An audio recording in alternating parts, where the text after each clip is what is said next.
Fala galera, tudo bem com vocês? Enio Lopes aqui, conselheiro fiscal do Sumprev. E hoje venho aqui com vocês para falar um pouco aí sobre o nosso regime próprio de previdência, trazendo sempre aí temas relevantes, tirando dúvidas ou tocando em assuntos ali que às vezes colocam uma pulga atrás da orelha na gente. E o assunto que eu venho trazer hoje, ele pode ser um pouco desconhecido para alguns, talvez já seja de conhecimento uma boa parte do funcionalismo aí, que é a questão do abono de permanência, tá? Então, quando teve a reforma da Previdência lá em 2020, na nossa Lei 6449, em que criou ali algumas regras adicionais ali para o nosso regime próprio de previdência, foi tratado ali no artigo 46 a questão do abono de permanência.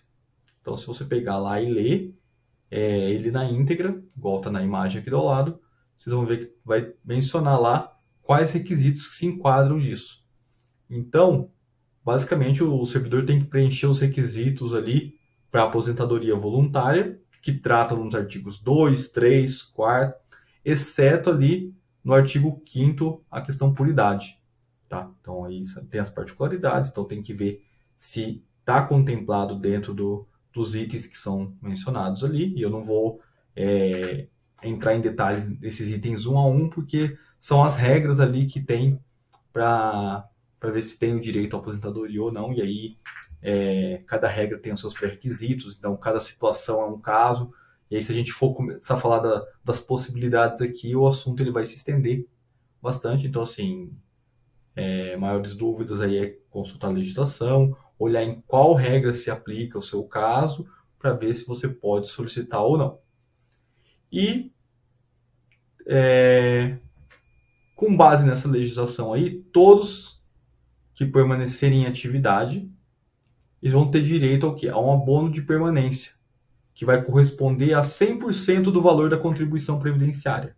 Então, na prática, o que seria isso? Eu ganho, sei lá, vamos colocar aí, 5 mil reais. Então, ganho 5 mil reais, por mês eu pago ali 14% para o Sumprev. Então, eu pago 14% ali da minha contribuição enquanto segurado para um dia me aposentar e receber ali minha aposentadoria. Então, os 14% desses 5 mil, eles vão equivaler ali a R$700 por mês. Então, beleza. Então, todo mês eu pago ali R$700 dos 5 mil que eu ganho. Só que acontece, a gente já falou disso anteriormente, quando a gente vai se aposentar, eu não necessariamente vou receber o salário que eu tenho na ativa hoje. E aí a gente vai mais uma vez cair na questão das regras, em qual regra eu me enquadro, qual que é a minha situação, cada caso é um caso. Então, vai aplicar-se lá a legislação específica ao meu caso, e aí, com base nisso, de repente, tenho direito à integralidade e paridade, beleza, então vou receber lá conforme o último salário. Não tenho direito à integralidade e paridade, vou entrar no cálculo da média. Então, vai ser calculada uma média das minhas contribuições ao longo dos anos, baseados nos meus salários. Então, vamos supor assim, eu ganho 5 mil hoje, mas antes eu estava num outro cargo, então tinha uma carga horária diferente, então nem sempre eu ganhei esse valor. Então, e quando eu digo nem sempre eu ganhei esse valor, pessoal, não estou falando dos dissídios, mudança de letra quinquênio, não. Porque, na verdade, se a gente pegar, 10 anos atrás eu estava no mesmo cargo e eu ganhava metade do que eu ganho hoje. Então, na hora de calcular, então eu ganho 5 hoje, mas ganhava 3. Então, minha média vai ser 4? Não é assim que funciona. Por quê? O valor que você ganhava lá no período anterior, ele é trazido ao valor presente. Então, existe uma forma de calcular isso, de atualizar os valores antigos, trazendo eles como se fosse no tempo presente. Então, existe uma tabela que vai padronizar essa correção do valor de acordo com o tempo para poder realizar esse cálculo. Então, assim, é um assunto um pouco mais complexo que falar de números e de como é feito esse cálculo, mas, assim, existe uma forma de atualizar esse valor, e aí sim, estando todos os valores atualizados, é feito o cálculo da média. Então vamos pegar um exemplo aqui simples, só para a gente conseguir estabelecer um paralelo. Eu trabalhei, vamos colocar aqui, eu precisava só de 10 anos para me aposentar, numa situação hipotética. Então, durante esses 10 anos, trazido já o valor em tempo real, olha, por 5 anos eu ganhei 5 mil e por outros 5 anos eu ganhei 3 mil. Então, beleza, então eu vou ter ali, então eu vou ter 25 mil mais 15 mil, vou ter 40 mil ao longo de 10 anos. Então eu vou dividir lá por 10, então vai dar os 40, dividir por 10. Minha média ao longo desse período foi 4 mil, então. Então, beleza. E aí, eu vou ganhar os 4 mil? Não, ainda não é esse cálculo. Por quê? Quando a gente fala, vou ganhar a minha média, na verdade, você primeiro obtém a média e aí depois tem que ver qual o percentual dessa média que eu vou ter direito. E como que é calculado esse percentual? De acordo com o tempo de serviço que eu tenho. Então, vai ser aplicado ali o percentual da média a qual eu tenho direito. Então, vamos supor, vamos pegar que no meu caso eu tivesse lá, direito a 80% da média. Então, notem que no exemplo que eu coloquei, eu ganho 5 hoje, minha média, na hora de calcular tudo que eu contribuí ao longo dos anos, já não é mais os 5, é 4 mil. E aí eu vou ter direito a 80% dessa média. O que seria 80% aí desses 4 mil? Seriam, na verdade, 3.200. Então, nossa, eu ganhava 5 mil, vou aposentar com 3.200? Lembrando que é um cenário hipotético, mas sim, basicamente, nesse cenário que eu coloquei, que a média seria os 4 mil. Eu teria direito a 80% da média. Então, eu ganho 5 hoje, eu aposentaria com 3.200. E, obviamente que isso foi só uma situação para ilustrar isso daí, pessoal, mas na prática é o que acontece com muita gente. Na hora de se aposentar, você vê o valor ali, ele é bem diferente do que você ganha atualmente. Então, é triste a gente chegar numa situação fora. Não dá, a conta não fecha aqui. Vamos supor, vamos pensar que ao longo desse período aí, eu ganhando esses 5 mil, eu fiz um consignado que compromete lá 30% da minha renda. Então, consignado com uma parcela de 1.500. Parcelei lá em 5 anos. Legal. Então, peraí, eu vou aposentar amanhã. Então, eu pago 1.500 de parcela por mês ali do consignado, além disso. Vou aposentar amanhã. Faltam 3 anos para eu pagar esse consignado. Mas eu vou ganhar 3.200. Aí eu vou descontar o consignado, já vai sobrar só 1.700. A conta não vai fechar. Então, olha, com base nos meus gastos de hoje, no que eu vou receber ali, não compensa. E isso eu acho que acontece, né? Na realidade nossa aí no dia a dia. A gente tem que fazer conta. Então, assim, o quanto a gente ganha, o quanto a gente gasta, para equacionar isso. Então, de repente, uma mudança drástica ali no vencimento por conta da aposentadoria, se puxar muito para baixo esse valor, pode causar situações desse tipo. Tanto é que eu já tive alguns exemplos aí de servidores que chegaram, olha, fui pedir para aposentar, fui ver lá o valor e vai ficar bem abaixo do que eu recebo hoje, eu tenho umas contas, eu estou terminando de pagar um consignado, então, eu estou, sei lá, pagando mensalidade do filho na faculdade, então, para mim a conta hoje não bate. Então, o que pode ser feito?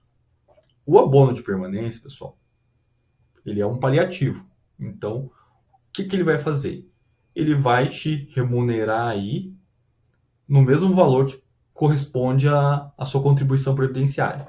Então, no exemplo inicial lá, eu ganho 5 mil, pago 14% para o Sumprev, então, eu ganho 5 mil, então, na verdade, eu tenho descontado ali R$700 que já vai para o Sumprev. Então, em tese, se eu fosse pedir o abono de permanência, eu ia fazer o quê? Eu ia receber esses R$700 de abono. Então, qual a vantagem? Além do valor recebido, se eu permanecer na ativa, ao longo do tempo que eu for ficando, esse tempo, a cada ano que a gente fica aí na ativa, aumenta em 2% o percentual da média a qual a gente faz jus. Então, assim, em tese, no médio prazo, eu fiquei 5 anos aí com abono de permanência. Durante esses 5 anos eu recebi esse adicional. E, ao mesmo tempo, como eu fiquei mais 5 anos além do necessário, eu aumentei ali em 2% a cada ano o cálculo da minha média. Então vamos pegar que naquele exemplo lá que eu tinha direito ali a 80%, se eu fiquei mais 5 anos, eu vou aumentar, ao invés de receber 80% do valor da minha média, eu vou receber 90%. Então 5 vezes 2% lá vai dar 10%. Então eu aumentei em 10% a minha média e, além disso, ao longo desse tempo aí eu fui recebendo esse abono de permanência. É o melhor dos cenários? É o ideal?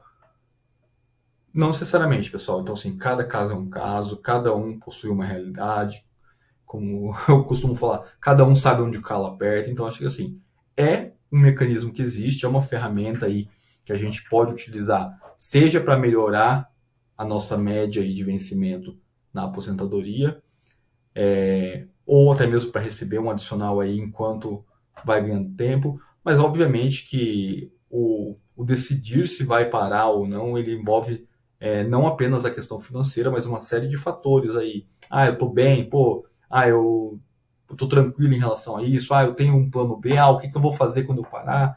E aí envolve também até a gente pensar na questão pós-previdenciária, né? Tipo, o que eu vou fazer depois que eu parar? Sabe? Eu tenho algum planejamento, eu tenho alguma meta?